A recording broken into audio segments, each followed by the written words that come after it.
Let me All right. So our next guest on this Corporate Speaker Summit is Debbie Allen. And Debbie Allen and I have known each other for a bit. We've shared some stages together, and I'm really excited to bring her on here. Debbie has helped thousands of speakers, consultants, coaches, and entrepreneurs position themselves as highly paid experts, command premium fees, and master the art of selling from stage with authenticity and integrity.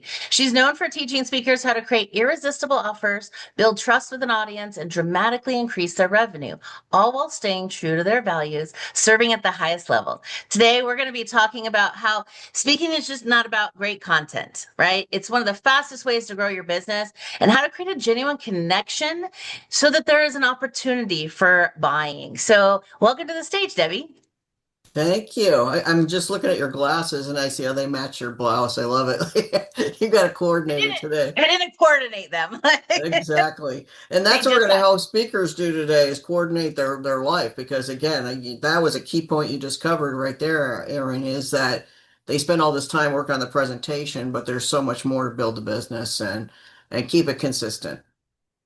Well, I know you built an incredible career around speaking, but when you look back, what do you think is the biggest mind shift that people need to have that transforms people from a speaker to being the highly paid expert? Biggest mind shift is what's possible because I think that most speakers think too small. They're thinking next gig, next opportunity, and that is a very dangerous place to be with one income stream. I don't even care how much that income stream is. When you're a one-trick pony and you're working on, the next gig, you could be in big trouble. And that happened to me, and that's why I'm so passionate about telling speakers you've got to create a business around this. It has to be a business. And speaking one gig to the next is not a business. There's consulting, there's so many different ways you can do business, masterminds, all kinds of things that you can do, but you have to build that from the very beginning when you think about the foundation or when you go back to rebuild the foundation or reinvent yourself because we know I hit the financial crisis when I was at the peak of my paid speaking business, booked Yeah. 75 to 100 times a year and then bam, it's basically gone. And that was a good 5 years. And then we know what happened again with the pandemic, and it can happen anytime. It can happen with health in your life, whatever. I don't think most people get in this business because they want to be a road warrior, although that's what happens when they're successful. So you got Oh, to know where you're going from the very right. beginning. And I think that's the mindset of like having the vision of how I'm going to build this as a business empire Yeah. versus just a speaking gig. One and done. Yeah. And that's what I like. You need to have like an offer suite, an offer letter, especially if we're talking about paid in corporate. You don't, I mean, like, why would you just want to keep chasing one gig, one gig, one gig? If you get in and say, hey, I can come do this keynote, but then at the end be like, hey, how many of you would love to be able to do this in coaching? Or how many would like to have a workshop where I can go deeper into this? You can even get people to buy in the audience and people go, ooh, I guess we should talk to her about those things. And then it becomes, a full, a year-long delivery because you have all these things that you're doing. And I totally agree that I think this one and done thing is where people get really stuck, and you don't And it's have a to it's an like, old model too. I'm yeah, so it sorry to really interrupt you there, is. but this is really important. The speaking business has changed dramatically, and so have audiences. And if you're not up to speed with that, you're doing the old model, which no longer works. No, and it really does. And especially, I think, and I'm sure you can attest to this, probably in 2010, 11, people started going, well, I'll just speak for free. And they weren't making any money. But then organizations and event planners were like, well, they'll speak for free. I guess it saves us money. But then they were getting crappy speakers. And so that also kind of ruined the industry for a bit of just like having that be the thing, right? Well, and I always say never, ever speak for free. And then most people go like, what? Speakers are like, when I speak to speaker groups, never. And then I just shut up because I let them just absorb that. And I go, no, you always have a fee. Yeah, and you raise, have your fee high enough and then waive that fee for an opportunity to speak and make some kind of gift opportunity. And I would say change it to gift opportunity. Don't say offer because then they think you're going to be a pitch fest, right? And there's so many ways to make a ton of money, even making a gift offer, more than you probably can getting paid to speak, because now you're pulling the warm leads out of the room. You're moving them to a call where you can then put them into high ticket programs. And that's the other thing that's really the new trend is selling high ticket. Don't go in low end. Don't even offering low end offers. Going high ticket, especially even when you start out, versus trying to do the low end and getting all of the the wounded birds in and the people that want the free speakers and all of that stuff. Work on the foundation, work on building the business part of it, your expertise, and then launch with higher ticket. I think that people though also speakers go, oh, but then I'm going to be salesy, like this whole thing, even if it's free, these offers, these bringing people in. How do you help speakers understand that it's not salesy to just be like, hey, I recommend you take the next step is this, right? You and I do this really well, speaking and selling from stage, that feels authentic. And so, but I feel like so many speakers come to me, and I'm sure come to you and say, but I don't want to be salesy. So what do you tell those people?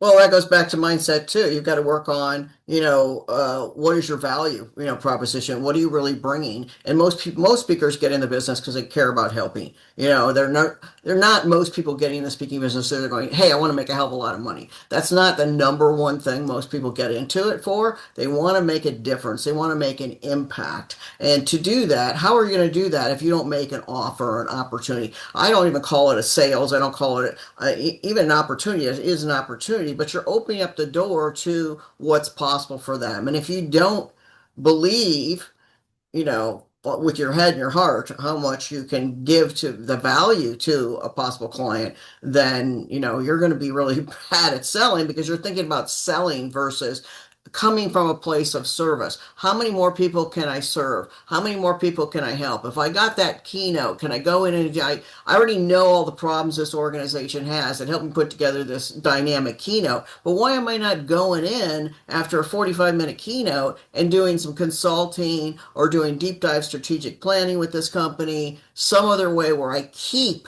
this client for a long term? Because all speakers want is like, oh, I want to get the keynote. I want to be in front of thousands of people. But then they use you up and you're done. You're like a one and done because, unless you wrote another book, they'll bring you back. They want another keynote speaker. If you're in the association market, you can work with them over and over and over again. As long as you got a new topic every time, they'll bring you back because you built a relationship.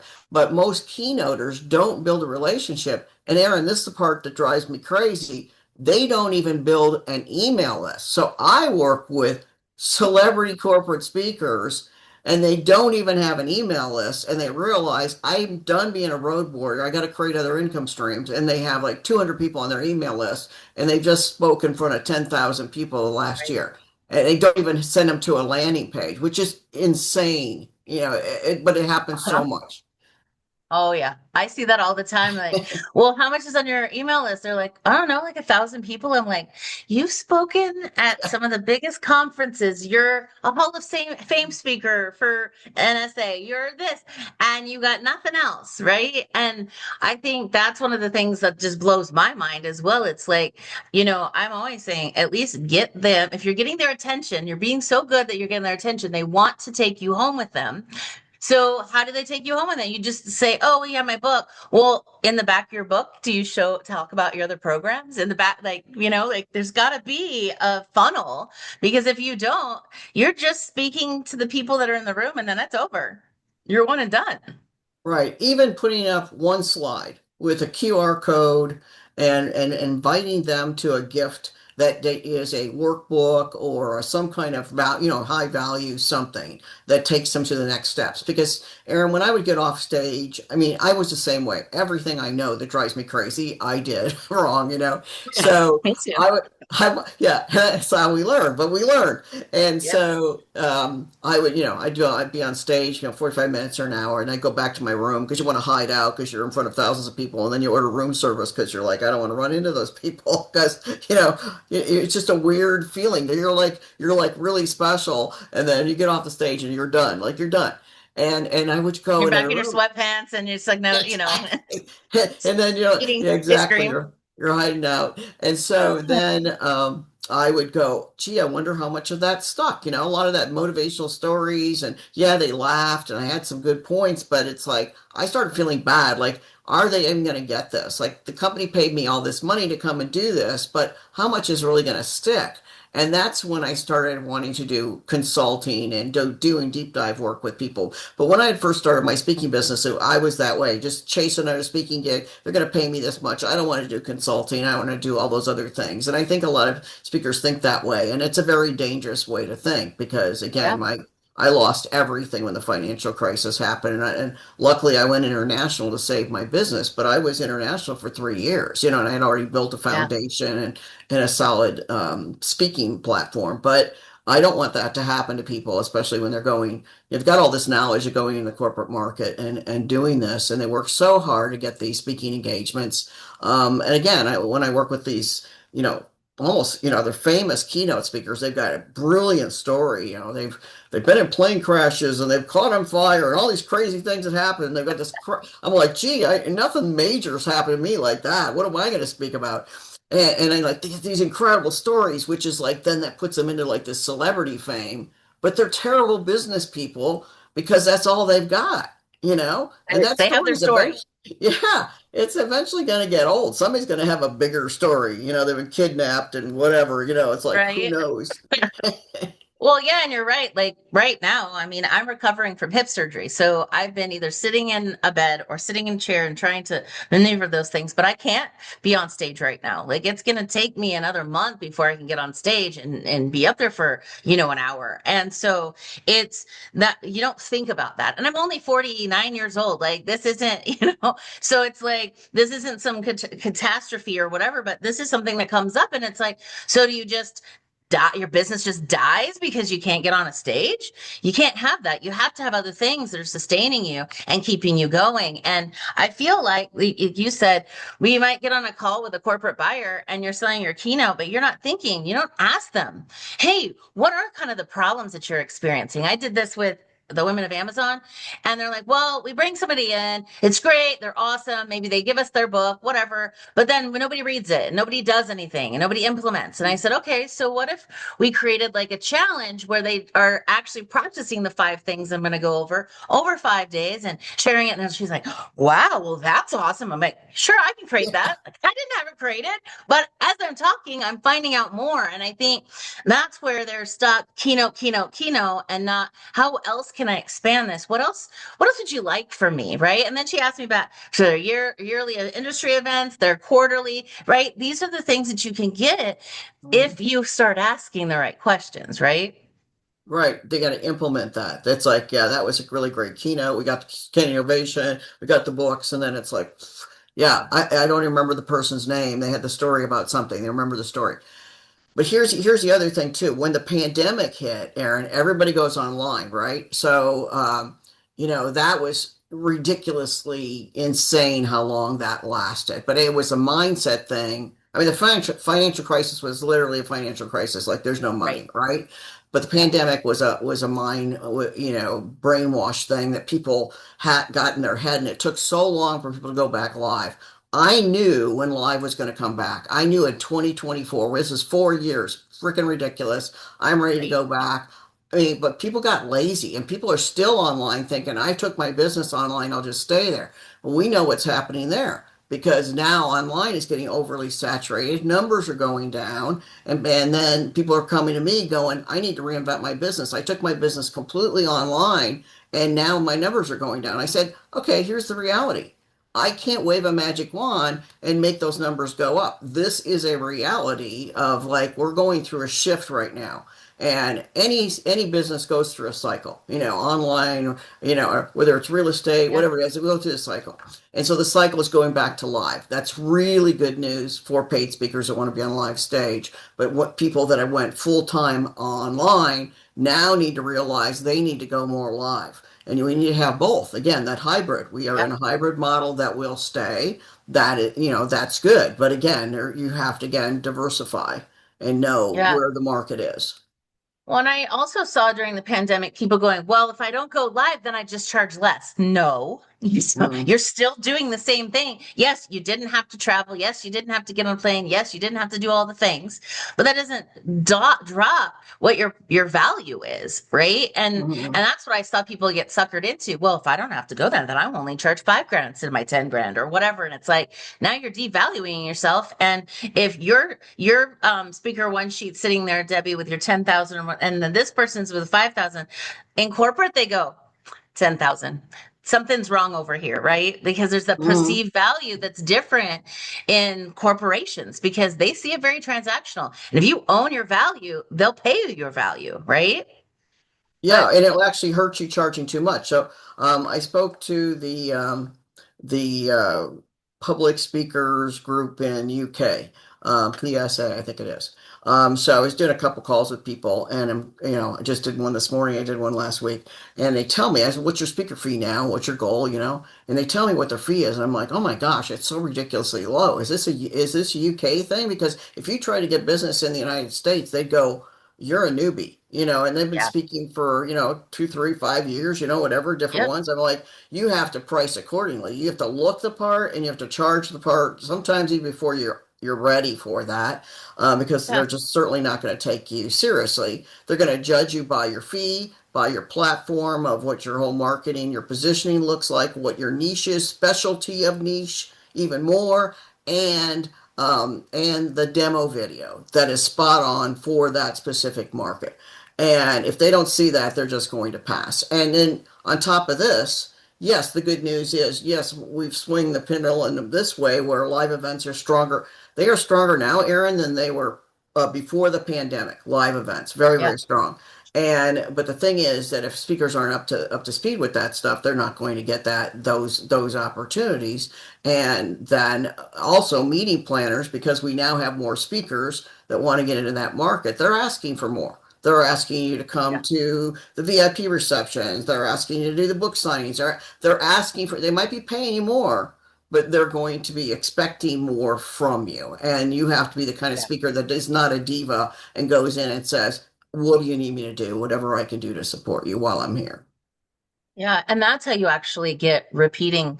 business is being indispensable to the planner, to the organizer, right? It's what's the goal at the end of this? What do you need? And even if it's, like we can go from corporate, but even on other stages, you're like, okay, as the host of this big event, what is your end goal? Oh, my end goal is to sell into my higher program. Okay, well, what if I add one of my parts of my stuff into yours to make it more valuable? Would that be helpful? Now you're getting access to people, right? And your people aren't thinking like that. They're just like, okay, well, I just go get my keynote like diva. Like I'm here, see me, hi, and then I'm off. Like, right. And that's not what actually gets the business done, right? And so asking Mhm. organizers, oh, you don't have an MC? Do you need an MC? Hey, do you Yeah. want me to do a pre-workshop before this event and a post-workshop after this event? There are other ways of like really taking this and getting you multiple opportunities in front of people so that you can get more business, right? Yeah, and Erin, if you came to me, because I've been a meeting planner on the other end too. I mean, I've been Yeah. hosting my own events for 20 years. And so when I get a speaker that comes in like yourself and says, "Hey, would you like me to do this? Would you like me to do this?" I never think that's being salesy. I'm like, whoa, this speaker wants to partner with me. They see Yeah. what I need and they're making suggestions versus waiting, sitting back thinking, "Oh, I don't want to, sell them like into something." No, you're coming from service. What else can I do to help you? And I respect that. And even when speakers go to an event where they stay, and they be part of the event, versus again that diva show up and leave, show up. I mean, I've had speakers actually show up 10 minutes before they're supposed to go on stage. Will they ever get invited back, even if they do a good job? No, because that makes the meeting planner Correct. nervous, right? Or I've had speakers that were like, I want a certain kind of water and a room. I mean, you have to be room temperature. I understand that for the throat. Yeah. Yes. I want the room set at a certain temperature. I want to have everybody back from lunch before I go up. I mean, it's not your event, right? I said, and I've flown all the way to Athens, Greece, and paid me a lot of money, and it was on this big sales conference. And these people that they had speaking before me, they were like not really some professional speakers. They had some professors. They all went overtime. The agenda was 45 minutes over when I was supposed to go up. I go to the meeting planner before my session. I go, do you want me to get you back on time or do you want me to do my full presentation? He goes, you could get me back on time. Yeah. So I took a 60-minute down to a 40-minute cutting slides, thinking on the Yep. spot. But when you're a professional, you got to do that, right? He was so Yep. thankful. I mean, he still sends me Christmas cards, like I don't know how many years later, right? And the Right. relationship we built and referrals and things like that. Just because I did what was helpful for them versus assuming that I needed to deliver the Example. full thing. Yeah. Yeah, I think that's really important. So you're talking about, I love that you talk about irresistible offers. So let's kind of go into kind of thinking what kind of offers, because I think some people in here, maybe, being on this summit, they're going to find some offers that they might like to start to build. But when you talk about structuring the offer, what makes it irresistible? It's almost a no-brainer. It's like, you're already here in your business. And when people come to me, let's say their speaker comes to me, they're wanting to reinvent their business or start speaking in corporate, whatever it is, right? And they come to me and they go, they don't know what their offers are. They put together an offer. They don't know if they're too high. They don't know if they're too low. And then it's not just putting what's included in the program and or the offer. It's how do you sell that? Because all we care about, you don't care about you got a 300-page workbook and you're going to get 25 calls with you and blah, blah, blah. They care about the ROI and the outcome and where you're going to take them. Where am I going to be 1 year from now when I work with you or 6 months from now, whatever the program is? What is it going to look like, feel like? What kind of results am I going to get? You're going to take me there. And it's almost a no-brainer. Like when somebody goes, oh, well, I didn't think it was that much money. Money and time are the two biggest objections. So it's like money's the objection. Oh, I didn't think it was going to be that much. I said, well, if you don't work with me or someone else, what's your plan? Or if it's an individual, they always say I got to go talk to my spouse, and I say, well, what if they say no? Are you going to give up on your dream? You're not going to do the Yeah. work because you're not going to take your business to the next level. You don't have a plan. You've already been doing this for years and you haven't figured it out. I've got 30 years experience, 1,000 stages behind me. You think I might know a few things to help you there? As long as Right. you're coachable, I'm going to take you there. I'm going to get you there fast. Like I have no question in my mind that I can get you exactly where you want to be, based on, what you've told me, what your goals are, and what my Yep. experience is. So that's almost a no-brainer. So where money goes out the window, it's not about what the investment is. Because I'll tell you, Erin, when I made my first $100,000 offer, for an individual client, this wasn't even a corporate client, it's an individual client that wanted to get in the speaking business. It was the easiest sale I ever made because I knew exactly what they wanted to take them to the next level. And when I made that offer, no PowerPoint slides or anything in front of a group, it was just go back and apply. I'm only taking one person this year for this, right? It was like they ran to the back of the room and applied because it was so irresistible. Like, I'm going to hold your hand, I'm going to launch you, I'm going to travel with you, I'm going to book you on these stages. It was like, well, who doesn't want that? There's not someone else that's making that kind of offer. And I think when you make an offer where not only you believe in it so much yourself, but it's so different than what anybody else can offer. Like, who else are you going to go to that's going to give you that? Right? Are you going Yeah. to do you want to take 3 years, 5 years to get there, or do you want to go now? It's not Right. for everybody, not for everybody, but for the person that can afford to do that. And then I do a comparison thing. Another irresistible offer is a comparison thing. $100,000 investment into a speaking business is nothing because the first year, it's almost like I'm going to guarantee you're going to get 100,000 plus Right. back, especially because I'm going to help you put on a live event. I'm going to put together your offers and then help you. I'm going to sell for you. I'm going to be there. I'm going to help you fill the seats. I mean, it's freaking no Yeah. brainer, really. And so it's like, do you want to take that long to get there or you want somebody that's going to hold your hand and do that kind of thing? So, I think it's whatever it is, when you can feel that confident in the ability that you have and you understand exactly what that client needs, you're selling that emotion and you're selling those results that they actually see the vision. They actually see themselves doing it because they trust you. And that's the thing is, of course, the speaking presentation, and you've already built the trust up. You've already built Yep. that credibility up. That's a given. And so when the offer comes, it's kind of like, yeah. And then not only that, it's limited. it's limited, Mhm. and you're saying it's not for everybody. It's limited to a certain number of people. It's by application. I mean, all of those things are a little bit of a psychological thing in sales, but they're also Yeah. reality because you can't only work with so many people one-on-one if you're doing a high ticket Doing thing. all that delivery. Yeah. Yeah.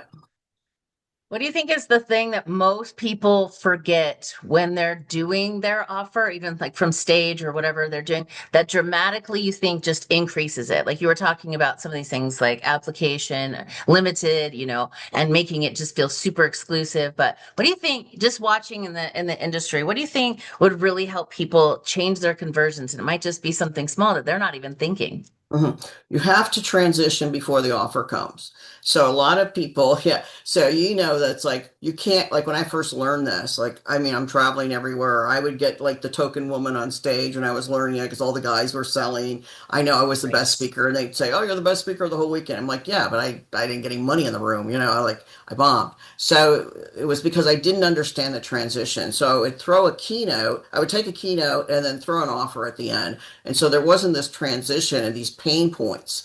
And I recently had it, and I did this because I do sell for on other people's stages occasionally too. She had not built enough pain points. And I said, I'm going to take that responsibility on me because I knew all the pain points of those people in that room before, and I could have hit the pain points. And I got up and did the close. I still closed, but I could have closed a lot more. So that transition is huge because once you've taught all this stuff, let's say it's a 2-day event, workshop, or Yeah. whatever, and you've taught all this stuff. I mean, first of all, you know all the pain points, what's holding people back, why are they not making money, their mindset, their stock, whatever it is. So all of the pain points are on slides. So I will do an hour when I do a close. And you go, how can you do a close for an entire hour? Because half of that is transition slides that are going directly to the emotions of the person sitting in the audience going, you're speaking directly to me.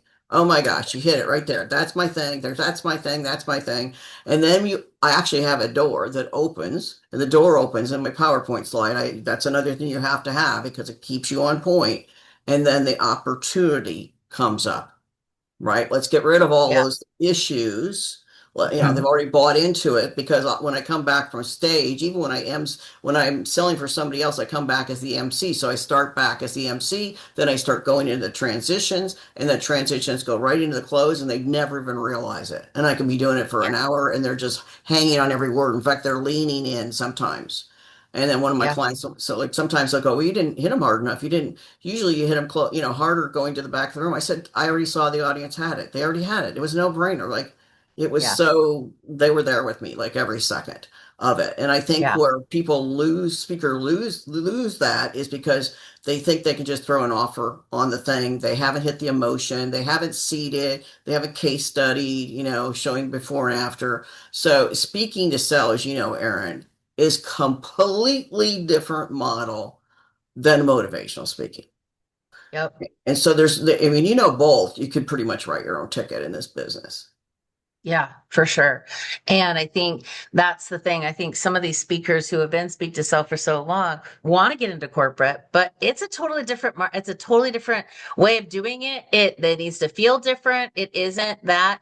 And I think that, there are some, organizations like you're just paying for the keynote, so there's your motivational, then that's what you get. So give some freebies, get some people on your list, get people interested in seeing you somewhere else, right? And like I heard you say a seating, I think a lot of times I learned this from watching Brendon Burchard once. It was right when I was getting started in this business, and he was actually selling High Performance Academy, but I knew he had the Marketers Academy and he had the Speakers Academy and whatever. But as he was going through his speech, he was like, well, yeah, my Speakers Academy, blah, blah, blah, blah. People are like, ooh, write that down, Dropping the right? seed, Speakers dropping. Academy. Yep. Right. And then at the end, he's selling the one thing, which is High Performance Academy. But there are other people in the audience who go, I don't want that, but I wanted that. What is that speaker thing? Or what is that marketers thing? Right. Like they want other things. And I feel like people go in, okay, this is the only thing I'm offering. So they don't talk about when I work with my one-on-one clients, when I in my Hmm. groups, Exactly. when I help people land TED Talks, whatever that is, then they go, oh wow, there's so much more I could get from her, right? And they just fall flat on that, and they're only thinking the one route is the one offer, right? Right. But seating is And important. That's so true. And you could bring those in with case studies. So you're not talking about yourself and it isn't feel salesy. It's Yeah. almost like, wow, I'm so proud to tell the stories of my clients. I had a client that saw me on a summit and then she did a call with me and then she bought a virtual VIP, like a 30-day experience. And she says, I've never sold an event before. I'm a coach, but I've never sold. I mean, I don't make an offer. I'm like, you don't make an offer? And she says, yeah, and I got an event coming up in a week. What do I do? I'm like, okay, well, let's see if I can pull a rabbit out of a hat here, right? So it was a half a day event, no offers. I put together her slides. She didn't have much time to practice it. And she did $30,000 with like 15 people in the room. And so she was like, oh my God. And the first thing she was thinking, well, what if I make the offer and they get mad at me? I said, well, what if they buy and you help them? Like, yeah, it's just like, and so then she went from making $30,000 in a small event to within 6 months, she was making $30,000 in a month because she was selling that much more high ticket. The confidence Yeah. of it just came fast. And of course, she invested and got better. But when I tell those stories, it's like, can you do something even in 30 days? Like some people want to know, I want results. I've got something going already and I just need this. So that's a really good point you brought there, Erin, because when I did my last event, I mentioned I do, live VIP days and told some of those other case studies. Yeah. And people came up and said, well, how much is this? And then you tell them and there's, okay, sign me up. Yeah. Yeah, and I think that people aren't, they're only like they can be just one trick pony. You really have to sit down and create your offer letter to have like you're talking about all these great things inside of offers, but like that needs to be like there needs to be a journey for people. Okay, after I'm done with this, it's much easier to move them from this program to this program to this program to this program. But if you only have one thing, then you're just okay, now I got to get another gig, right? And so to make sure you have that offer suite kind of offer ladder. And what I would say is in especially in corporations. So like I just had one come up to me and say, "Hey, it's a smaller corporation. So they couldn't do the 10 grand. They could do 7,500." And I said, "Well, how do you want to make that up?" That's first thing I said. And I said, because I have workbooks and I have a book, I have an online course.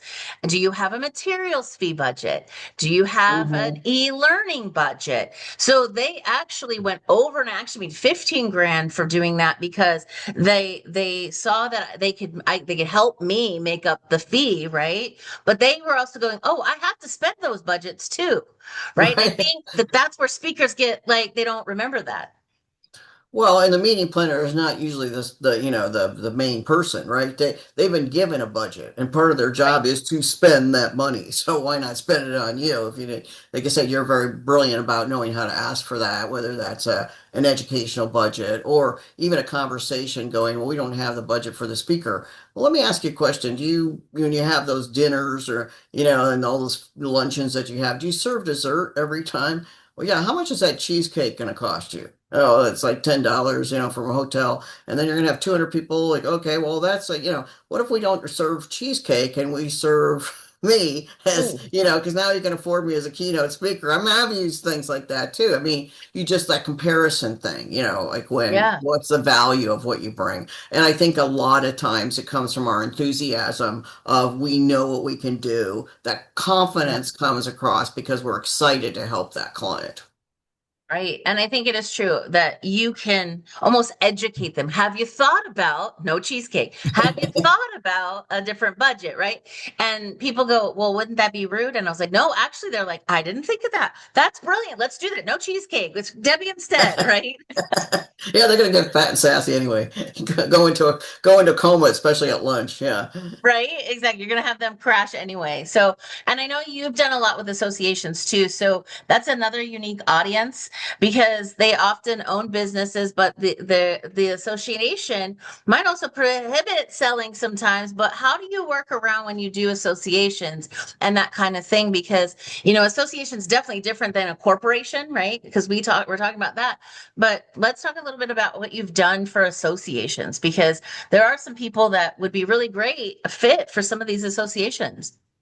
Right. Associations also have keynotes. So, before I did the keynotes, I was just association breakout speaker. But then when I did keynote, I would get the keynote and then I'd get one or two breakouts. So then my fee got really big. So that was like, they've got those. You love the trade show concept with everything involved. But I loved associations because, you can keep going back. I had spoke to International Pool and Spa. I originally started out as a retail speaker and did clothing and gift, and then I did garden and landscaping and pool and spa, and it just kept going, right? But International Pool and Spa booked me for, I don't know, 8, 10 years in a row. So the meeting Oh, planner, some of these meeting planners will stay there for years. And she just sends me an email going, hey, we got a call for speakers. She goes, you don't have to fill out the form, and I had this with a lot of them. You don't have to fill out the form. Just what topics do you have that are new? And okay, we'll book this one and this one. It'd be that easy to book every year. And then I would get like garden landscaping. I got that through another speaker referral. And then I went, okay, they got every single state has got the garden landscaping. Then they got national. Then they got international. And I spoke in London International Garden Landscaping and South Africa Keynote. When I got the keynote in South Africa, it was like, hey, do you have a franchise of garden and landscaping? Oh, yeah, we do. Because I'm thinking, I want to go on a safari, I want to pay for it. So then I asked them, I said, well, I'm there. I mean, that's a long flight. I could help serve them. So that doubled my fee. And I thought, well, that works so well. Let me say that while I'm on stage. So they had already taken me. I said, can you give me a tour when I get there of like mom and pop shops, a corporate franchise, the diversity. yeah. So, and I could really talk to those owners and managers and find out what their challenges are, tie that into my presentation. So that nailed it. So knowing their challenges, I said that on stage, and I said, "Hey, I'm finishing my safari on this date, and I've got like a half a day left or a day left before I fly back to the States. If you want me to go in and help your team get more motivated, promote themselves, because I know there's a lot of people going into management that don't feel very confident."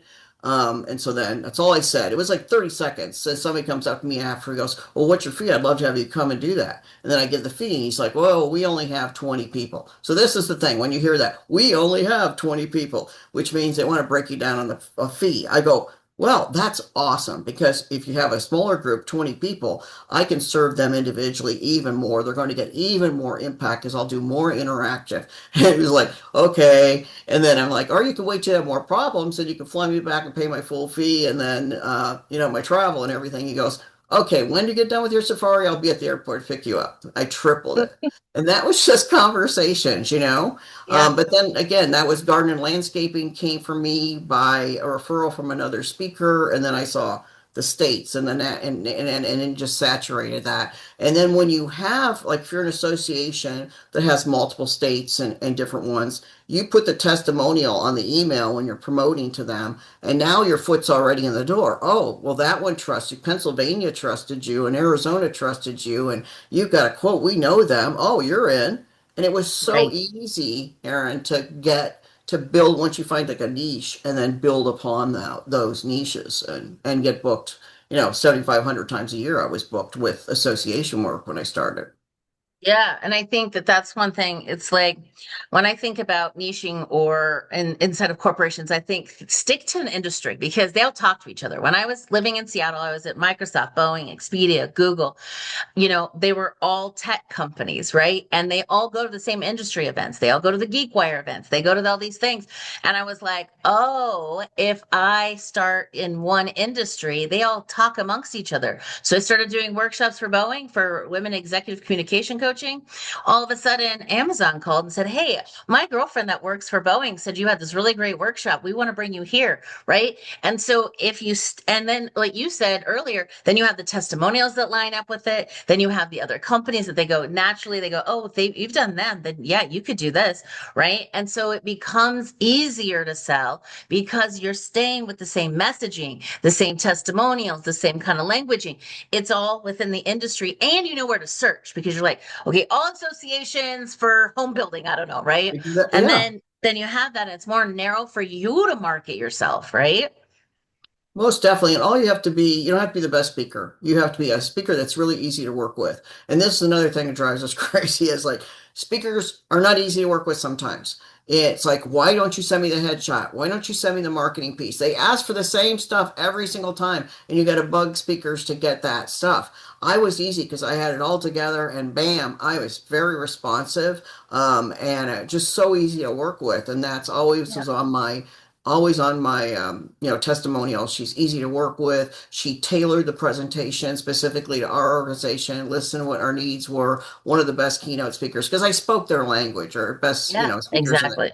whatever it was. And that doesn't take much. But again, that's just follow up. That's just good business skills. I mean, Well, and you it's think doing that's a research given. too. Yeah, like you were And saying, research. even doing the Hmm. research on, okay, what are people experiencing? What are things? So I made a big mistake, and this was just recently. And I still laugh about this. I was speaking for a whole bunch of real estate people, and so I was pitching this, 12-week every day on Monday mornings, not thinking that that's their team meeting time every week. Oh, That was my like my cultural, like bad. not thinking about their industry, right? And so by doing your research, you don't step into that. What I ended up doing was like, they're all like, I was excited to join, but then it lands in my team meeting time. I'm like, okay, what if we make it like at lunchtime on that day? Then everybody signed up, right? I was like, oh, I didn't have any signups. Why? Or I had only two. And then I just changed the time and then everybody signed up. And I was like, oh man, I didn't really sit my butt down and look at the industry and think for a minute before making that offer, right? But doing your Yeah. research helps. And a lot of people think, well, I can just get a keynote and I'll just keep going to one gig at the next and do the keynote. But the keynote has to still be tailored. You still have to speak their language. You still have to understand the stuff they're going through, especially in the teaching points. You can weave all that in. There's just so many things that you can do that make it really special. Yeah. But again, being a good business person and good at follow up is just even that alone is going to get you more business. No doubt. I would say, being persistent and following up and giving them what everything they need, that's 80% of it, really. Like, it's just being there to show up and then be like, hey, what else do you need? Here's something that I always ask, right? Are you looking for other speakers? Let me help you bring in some Yeah. speakers. Like, because you and I know a ton of speakers, whether they've worked with us or we've seen them on stages, we've been in this industry long enough and we know what people speak on. If they're like, yeah, I just can't seem to find someone on time management, right? And you're like, all right, well, guess what? I know somebody. Then you're the hero again. Like you're so easy to work with and you helped in other ways. Be indispensable to them. You will get more gigs. It builds relationships faster. Yeah, a lot of speakers they don't share the leads. You're not going to get the keynote next year anyway. Share that keynote. Share. They need our associations need other speakers. I mean, I've done that throughout my entire career, and that got me a lot of extra business because a lot of people think, oh, I'm not going to get business from other speakers or they're my competition. Oh my gosh, no, not at all.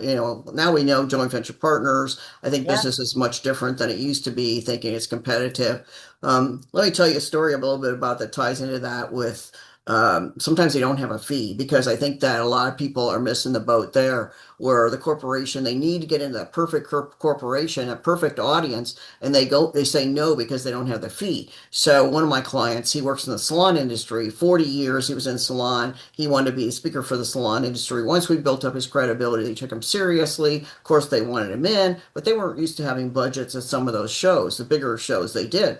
But so what he had to do, he had to build a credibility with them first. So they go, well, we don't have the budget. He goes, well, how about if I just waive my fee? I'm going to come there. He goes, give me a trade show booth, whatever. Yeah. We can pay your travel. We can do this. He's like, let me just take care of it. I'm going to come and I'm going to prove. And that's how I got into a lot of spaces. Let me just come and prove. Let me vest myself to come and do Yeah. this. He paid all his fee, got this. He was in front of 75 people, and I had taught him how to do a simple gift close, an application close to pull the warm leads out of the room and do the call. From that, waiving his fee early on as he got into the salon industry business. And he knew how to do that application close beautifully. He had practiced it and had it mastered. He then took not once, but 2 days in a row, over $100,000. That was the math. He had took two presentations or he waived his fee back to back and did over $100,000 selling them into consulting programs. He would have took a $5,000, $7,500 fee, right? This Yeah. is the piece that most speakers totally miss out on because they're holding out on the fee versus one thing. And it's not even salesy, the application close. When you master that beautifully, and then you master how to close people in a call in a way that's very giving, and be very good at it, and decide what programs they need versus share everything. Then you can monetize from everything, and that's all I say is all you have to do is show up and master your presentation and monetize from the stage. There's every single stage. If you're in front of the ideal target market, you should always be monetizing, always. Yeah. And you shouldn't get on a stage if you don't have something to sell. Yeah, yeah, Someone, unless you're getting something. paid. Yeah, I Yeah. mean that's it. Don't, if you don't have something Yep. to sell, get paid to speak. Don't get because if somebody calls me that's not my ideal target market, they'd have to pay me. I'm not going to go and Yeah. speak. It's not my market, right? Like a bunch Yeah. of real estate agents, yeah, I Right. could do a great job for them, but they're not my market, right? And Yeah. so they'd have to pay me. But if it was an ideal target market, the of speakers and coaches and most are experts, people that I work with all the time, that would be like, sure, I would love to be in front of that audience. You know, Yeah. I'll I pay mean, my there way. and Yeah. there's even the opposite of that, which I think some speakers get totally in this industry get freaked out about is paying to be on a stage with your ideal Oh audience yeah. because I can triple my money if I pay. I know they're everybody that will buy from me. They're all speakers. Okay, I'm going to go sell my TEDx coaching and help them land a TED talk, right? Let's do that.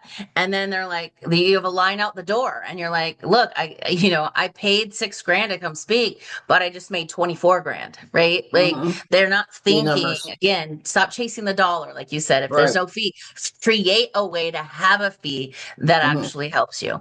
Yeah, the ROI. So that you just nailed it. There's the three ways. Paid speaking, if you're not, only if it's not your ideal audience and they've got the budget, right? Yeah. The two is speaking and selling on somebody else's stage by waiving your fee and getting invited. Three is actually sponsoring, being a speaker sponsor, paying. And boy, when you talk to somebody that's been getting paid to speak, and you're like, you expect me to pay to get on a stage? That's insane. Well, it is insane if you don't know how to speak and sell, but once you do, Erin, you know the numbers, it's ROI, right? And Yep. so majority, 90% of my business is either they're coming to my event or I'm waiving my fee or I'm paying to be on somebody else's stage. Rarely do I pay on somebody else's stage because I have a stage, so I do a lot of stage swaps. But I have one coming Yeah. up in September where I'm paying. But you know what? Yeah. I got a good deal because I referred them to two other speakers. So I'm paying like half of the fee. So it's like nothing. Right. And it's in my backyard and it's an ideal target market. It's a Yeah, no-brainer. Yeah. for sure. All right. So as we come to a close, I wanted to ask you, what's one principle from today's conversation that you think is like this, you got to nail this because that is the most important thing. This is the biggest takeaway from this. What would you want that to be for them? Get it out of your head that you don't want to sell because you are selling every single time you sell yourself to speak. Get out of your head. You are going to blow your business up by learning the skill of speaking to sell. I had to do it out of survival. I became a marketing expert first because I didn't like to sell. And then I love it now. I love it because when I look out to that audience, I know I'm going to serve them at a deep level.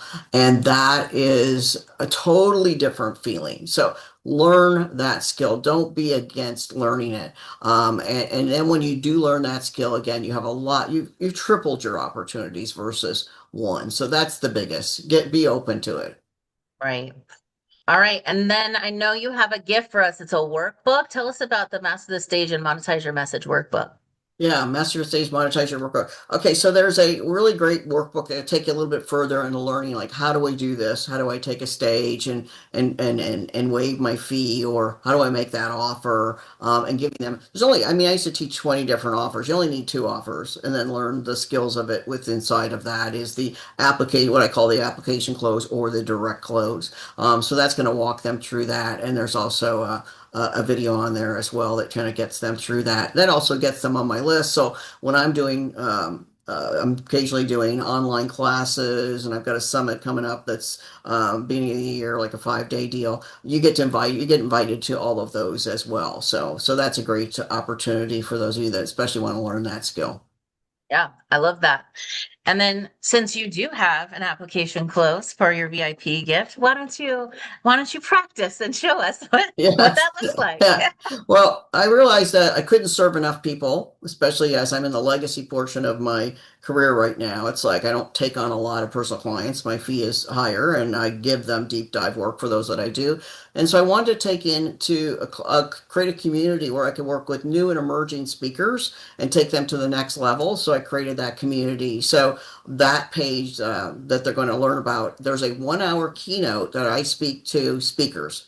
And I kind of like good, bad, and the ugly. So they have a whole nother video of me going on the stage speaking about this and going in much more detail about most of the people in the audience are paid speakers, and I'm talking to them about that. So that's on the page. And if you want to know more about the community, it tells you a little bit more about that, and then you can apply for it. I won't take everybody from an application, but if your application is something that's interested in working with me in a community group level, that's actually global now. So we're opening up opportunities for speakers all over the world with the people inside of that community. Then they can apply for the call, and I'll tell them about it, but I'll help them. I mean, what I do when I do a call like that is when you do a call is I work with you. I coach you and I work with you. I go look at your website. I review everything. So they're going to get a website review, a target market review. If they want to work on fees, wherever they're at, I will actually coach them and support them. And if they're the right fit, I'll mention the community. If they want to know more about that, they will. But other than that, is total support, taking them where their business is right now.